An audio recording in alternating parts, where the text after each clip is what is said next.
ابھی اسلام کا آغاز ہوا تھا، صرف ابھی 38 آدمی مسلمان ہوئے تھے۔ مکہ کی بستی کافروں سے بھری ہوئی تھی۔ حضرت ابوبکر صدیق حضور اکرم صلی اللہ علیہ وسلم سے بے پناہ محبت کرتے تھے۔ حضور اکرم صلی اللہ علیہ وسلم سے التجا کی کہ اجازت دیجیے کہ میں لوگوں کو علانیہ طور پر دین کی دعوت دوں۔ آپ صلی اللہ علیہ وسلم نے فرمایا، اے ابوبکر، ابھی ذرا صبر سے کام لو، ابھی ہم لوگ تعداد میں کم ہیں۔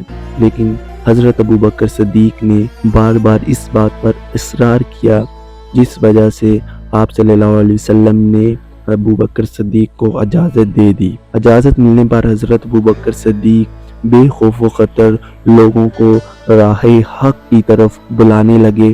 ابن کثیر یہاں لکھتے ہیں کہ ابوبکر صدیق پہلے خطیب ہیں جنہوں نے رسول اللہ صلی اللہ علیہ وسلم کی طرف لوگوں کو بلایا۔ جو ہی مشرکین مکہ کو پتہ چلا کہ ابوبکر صدیق سرعام اپنے دین کی طرف لوگوں کو بلانے لگا ہے، اسی بات پر مشرکین مکہ ابوبکر صدیق پر ٹوٹ پڑے۔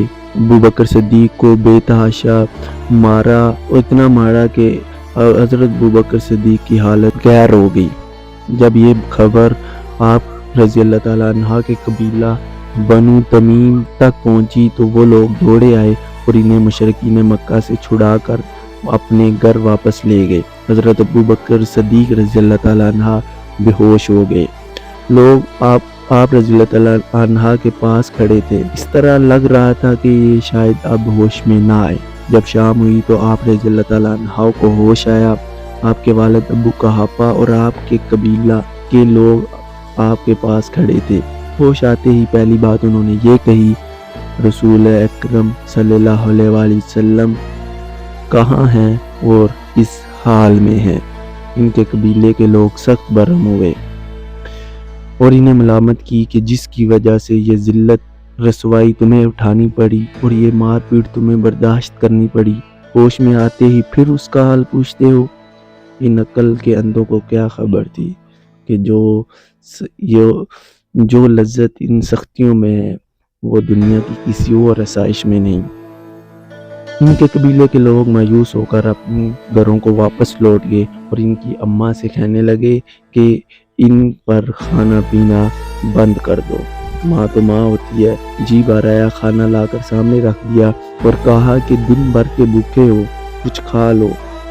ابوبکر صدیق رضی اللہ تعالیٰ عنہ نے کہا، ماں، اللہ کی قسم کھانا نہیں چکھوں گا اور پانی کا گھونٹ تک نہیں پیوں گا جب تک حضور صلی اللہ علیہ وسلم کی زیارت نہ کروں۔ اسی دوران حضرت عمر رضی اللہ تعالیٰ عنہ کی بہن ام جمیل آئی اور بتایا کہ حضور اکرم صلی اللہ علیہ وسلم بخیریت سے ہیں اور دار ارقم میں تشریف فرما ہے۔ حضرت ابوبکر صدیق رضی اللہ تعالیٰ عنہ زخموں سے چور تھے، چلنے کے قابل نہ تھے، پھر بھی اپنی ماں کا سہارا لے کر بارگاہ رسالت میں خود حاضر ہوئے۔ حضور صلی اللہ علیہ وسلم ان پر جھک پڑے اور انہیں چوما۔ یہ تھی حضور ابوبکر صدیق کی محبت حضور اکرم صلی اللہ علیہ وسلم سے۔